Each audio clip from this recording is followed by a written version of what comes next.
नोरमा group, जो सोचता है वो करता है। आपके अपने सपनों का आशियाना। नमस्कार। गणतंत्र दिवस की बहुत बहुत शुभकामनाएं आप सभी देशवासियों का, खास करके छातापुर के जितने भी हमारे कलीग हैं, युवा साथी हैं, हमारे कितनकीन हैं, रिलेटिव्स हैं, जानने वाले हैं, हमारे पार्टी के नेतागण हैं, महिलाएं हैं, माता बहनें, आप सभी का गणतंत्र दिवस की बहुत बहुत शुभकामनाएं, बधाई। साथ ही हम लोग इस गणतंत्र दिवस पे एक संकल्प लें कि अपने लिए, अपने समाज के लिए, अपने बेहतर समाज के लिए हम अपने गांव समाज को कैसे शिक्षित करें, विकसित करें और समृद्ध करें, इसका हमें संकल्प लेना होगा। और छातापुर के लिए चिंतन करने की जरूरत है। हम लोग छातापुर के लिए 5 मिनट जरूर सोचें। हम अपने परिवार के लिए भी सोचते हैं, साथ साथ हमें समाज के लिए भी सोचना जरूरी है। इसके लिए हमें संकल्प लेना होगा और छातापुर के लिए बेहतर विकास कैसे हो, हमारा छातापुर कैसे आगे बढ़े, हम कैसे आगे बढ़े, इसके लिए हमें संकल्पित होना होगा और प्रण लेना होगा और हमें परिवर्तन करना होगा छातापुर को। और जब तक परिवर्तन नहीं होगा, हमारा छातापुर का विकास नहीं हो सकता है। हम लोग संकल्प लें। और आप सभी को पुनः बहुत बहुत धन्यवाद, बहुत बहुत बधाई। जय हिंद, जय भारत। चिराग पासवान के विदेश से वापस लौटते ही अचानक से राजनीतिक तापमान बढ़ गया है। अब ये तापमान दिल्ली से बढ़ता हुआ पटना तक आ रहा है। और आपको बता दें कि जिस तरह से चिराग पासवान ने खुद को 2024 के चुनाव के बाद से प्रमोट किया है और 2024 के चुनाव में, लोकसभा चुनाव में जिस तरह से उन्होंने 100% स्ट्राइक रेट दिया है, उसके बाद से उनके गठबंधन के साथी और खास करके भारतीय जनता पार्टी की बात करें तो उनकी नज़र चिराग पासवान पर टिकी हुई है। चिराग पासवान के डिमांड को भी वो अच्छी तरह से समझ रही हैं और चिराग पासवान को एनडीए का एक मजबूत स्तंभ भी माना जाता है।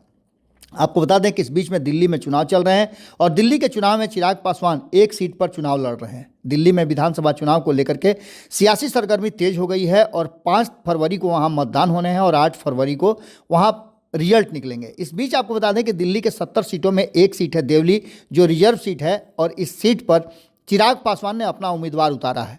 यह सीट अनुसूचित जाति के लिए आरक्षित है और यहाँ इस बार सत्तारूढ़ पार्टी आम आदमी पार्टी और एलजेपी रामविलास पासवान कांग्रेस के बीच में सीधा मुकाबला शुरू हो चुका है। आपको बता दें कि देवली सीट की विशेषता यह है कि यह सीट 2008 में परिसीमन के बाद अस्तित्व में आया था और तब से लेकर अब तक इस सीट पर 4 बार विधानसभा चुनाव हुए हैं। इनमें से 3 बार आम आदमी पार्टी ने जीत दर्ज की है, जबकि कांग्रेस को केवल एक बार 2008 में पहली बार जब सीट बना था तब मौका मिला था। आम आदमी पार्टी ने 2013 में पहली बार इस सीट पर जीत हासिल की थी। उसके बाद से 2015 और 2020 में लगातार वो चुनाव जीतती आ रही है। इस बार एनडीए गठबंधन की तरफ से ये सीट चिराग पासवान को मिली है और चिराग पासवान ने अपने उम्मीदवार उतारे हैं। इस सीट पर मुकाबला इसलिए भी दिलचस्प है क्योंकि दिल्ली विधानसभा चुनाव में अनुसूचित जाति के वोटर्स महत्वपूर्ण भूमिका निभाते हैं और देवली सीट पर भी इस समुदाय का बड़ा प्रभाव है। सभी दल अपनी अपनी रणनीतियों के हिसाब से अपने उम्मीदवार उतारे हैं। तो वहीं आपको बता दें कि आम आदमी पार्टी ने प्रेम चौहान को उतारा है, तो कांग्रेस ने राजेश चौहान को और लोक जनशक्ति पार्टी ने दीपक तंवर को मैदान में उतारा है। बीएसपी से स्मिता हैं, तो आपकी अपनी पार्टी के तरफ से दिनेश तंवर हैं। राष्ट्रीय लोक जनशक्ति पार्टी ने भी अपना उम्मीदवार उतारा है और देविका यहाँ से मैदान में है, तो मातृभूमि सेवा पार्टी की तरफ से बचन राम है। भारतीय राष्ट्रवादी पार्टी ने राजा राम को यहाँ मैदान में उतारा है। अभी आपको बताते हैं कि इस चुनाव में सरगर्मी क्यों बढ़ गई है। और जैसे ही चिराग पासवान विदेश से वापस आए हैं, उसके बाद से उनके लोगों ने और उनकी पार्टी ने यहाँ पर अपना चुनाव प्रचार काफ़ी बढ़ा दिया है। देवली विधानसभा निर्वाचन क्षेत्र दिल्ली 70 विधानसभाओं में एक ऐसा क्षेत्र है जिसका परिसीमन, जैसा कि हमने पहले ही बताया था आपको, कि 2008 में हुआ था। अन्य विधानसभा क्षेत्रों में ब्रिजवासन, संगम विहार, अंबेडकर नगर, छतरपुर, कालकाजी, तुगलकाबाद, पालम, बदरपुर और महरौली के साथ दक्षिण दिल्ली लोकसभा निर्वाचन क्षेत्र के हिस्सा हैं। 2001 की भारत की जनगणना के अनुसार देवली की जनसंख्या लगभग 1,19,04,32 है। इसमें पुरुष जनसंख्या 56% है और महिलाओं की 44% जनसंख्या है। देवली की औसत साक्षरता दर 64% है, जो राष्ट्रीय औसत से लगभग 59.5% अधिक है। पुरुष साक्षरता 73% है और महिला साक्षरता यहाँ 54% है। 2020 की दिल्ली विधानसभा चुनाव परिणाम आपके प्रकाश जारवाल को 92,575 वोट मिले थे। भाजपा के अरविंद कुमार यहाँ से 52,000 वोट प्राप्त कर चुके थे और कांग्रेस के अरविंद कुमार को 2,711 वोट मात्र मिले थे। 2015 दिल्ली विधानसभा चुनाव परिणाम आपके प्रकाश जारवाल ने 96,000 से अधिक मत प्राप्त किए थे, यानी कि यहाँ पर आम आदमी पार्टी का ग्राफ बहुत हाई है। लेकिन इस बार चिराग पासवान जिस तरीके से उनकी टीम पूरी तरह से चुनाव मैदान में उतरी है और आप तस्वीरों में देख भी रहे होंगे कि किस तरह से उनकी टीम जब पहुंचती है तो देवली में एक अलग तरह का माहौल हो जाता है। चिराग पासवान भी इस सीट पर अपना दमखम आजमाएंगे और जिस तरह से आपने देखा होगा कि बिहार में लोकसभा चुनाव के बाद जब झारखंड में विधानसभा चुनाव हुए थे वहाँ भी चिराग पासवान ने ज़बरदस्त मुकाबले में राष्ट्रीय जनता दल को वहाँ झारखंड में मात दिया था और वहाँ भी एक सीट मिली थी और उसे एक सीट पर उन्होंने जीत दर्ज की थी। देवली सीट को लेकर के भी इस बार आशान्वित है लोक जनशक्ति पार्टी रामविलास कि वो इस सीट पर चुनाव मैदान में अपनी जीत दर्ज करेंगे।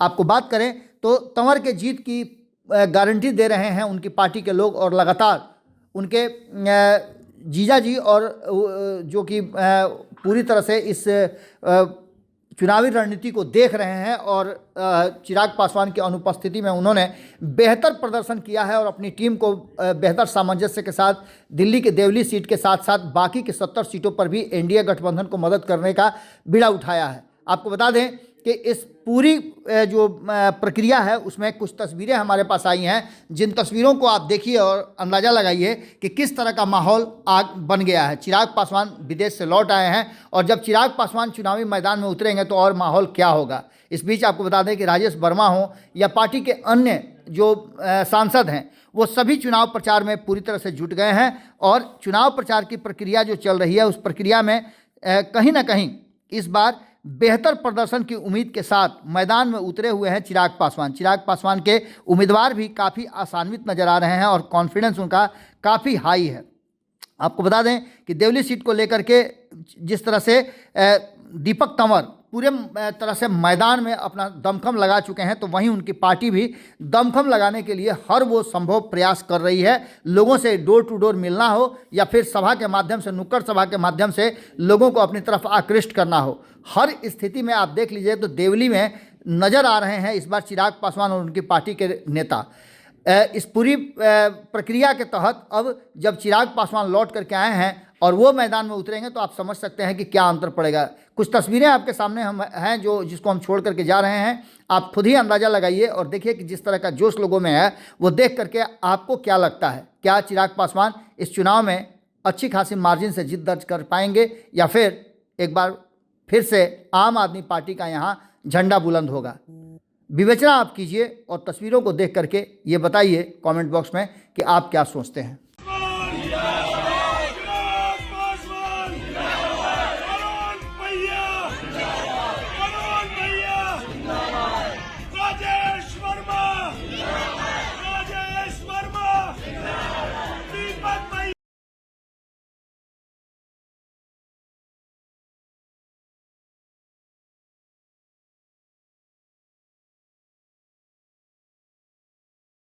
नमस्कार। गणतंत्र दिवस की बहुत बहुत शुभकामनाएं आप सभी देशवासियों का, खास करके छातापुर के जितने भी हमारे कलीग हैं, युवा साथी हैं, हमारे कितरकीन हैं, रिलेटिव्स हैं, जानने वाले हैं, हमारे पार्टी के नेतागण हैं, महिलाएं हैं, माता बहन हैं, आप सभी का गणतंत्र दिवस की बहुत बहुत शुभकामनाएं, बधाई। साथ ही हम लोग इस गणतंत्र दिवस पे एक संकल्प लें कि अपने लिए, अपने समाज के लिए, अपने बेहतर समाज के लिए हम अपने गांव समाज को कैसे शिक्षित करें, विकसित करें और समृद्ध करें, इसका हमें संकल्प लेना होगा और छातापुर के लिए चिंतन करने की जरूरत है। हम लोग छातापुर के लिए 5 मिनट जरूर सोचें। हम अपने परिवार के लिए भी सोचते हैं, साथ साथ हमें समाज के लिए भी सोचना जरूरी है।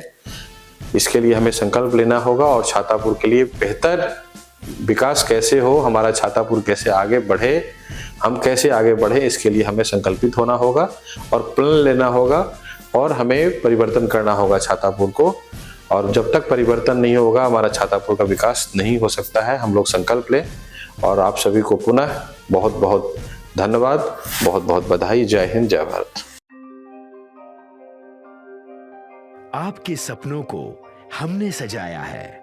ई होम्स पैनोरमा को हमने बनाया है। ई होम्स मेरा एक सपना था जिस पे मैं पिछले 4 साल से काम कर रहा था। हमने जो बनाया है वो सबने है माना। ई होम्स पैनोरामा में हो आपका भी आशियाना। और फाइनली हमने 2021 में इस प्रोजेक्ट को लॉन्च किया। बहुत लोग अप्रिशिएट कर रहे हैं कि पूर्णिया जैसे शहर में, बिहार के, एक तो बिहार की बात करें उसमें भी पूर्णिया जैसे छोटे जगह में इस तरह का लाइफस्टाइल देना, ये सुन के हम लोगों को बहुत अच्छा लगता है। ई होम्स में हमने कुछ और भी किया है, जैसे हम जिस जगह में रह रहे हैं हमारे फैमिली सिक्योर हो, उनको सिक्योरिटी का ध्यान में रखा है। आपकी सुविधा और सुरक्षा आपके लिए खास है, ये आपका विश्वास है। इसमें आर्टिफिशियल इंटेलिजेंस का 7 लेयर सिक्योरिटी का हमने इस्तेमाल किया है। लस ग्रीन कैंपस को बनाया है। यदि हमारा बाउंड्री वाल है तो वो वर्टिकल गार्डन है। ये जितनी भी फैसिलिटी होता है एक इंटरनेशनल टाउनशिप में ई होम्स है, ये हम लोग विश्वास नहीं कर पा रहे हैं। जो भी हमारे मित्र दोस्त या जो भी हमारे बाहर के बाहर आते हैं तो हम लोगों को बहुत अच्छा सुनने को मिलता है और बहुत अच्छा क्रेडिट मिल रहा है। वो सारा हमने सिर्फ एक बिल्डिंग नहीं बनाया, हमें एक बहुत अच्छा लाइफस्टाइल दिया ई होम्स में, और मेरा एक सपना था जिसको मैं आज फुलफिल होते हुए देख पा रहा हूँ। ये आपका आवास है। ई होम्स पैनोरामा में अब आपका निवास है। E Homes Panorama, luxurious lifestyle redefined. Panorama group, जो सोचता है वो करता है। अगर ये वीडियो पसंद आई और वह बिहार के राजनीति और बिहारियत से सरोकार रखेनी तो सब्सक्राइब बटन दबा के चैनल के सब्सक्राइब कर ली। ओजे एगो घंटी बा, ओकरा बटन दबा देला से कुल सटीक और मारक खबर रुआ मुफ्त में मिल जाई। अगर रुआ पत्रकारिता के हमनी के नया प्रयोग में सहयोग कर चाहतानी तो ज्वाइन बटन दबा दी। पेटीएम नंबर नोट कर ली 9386 816 700।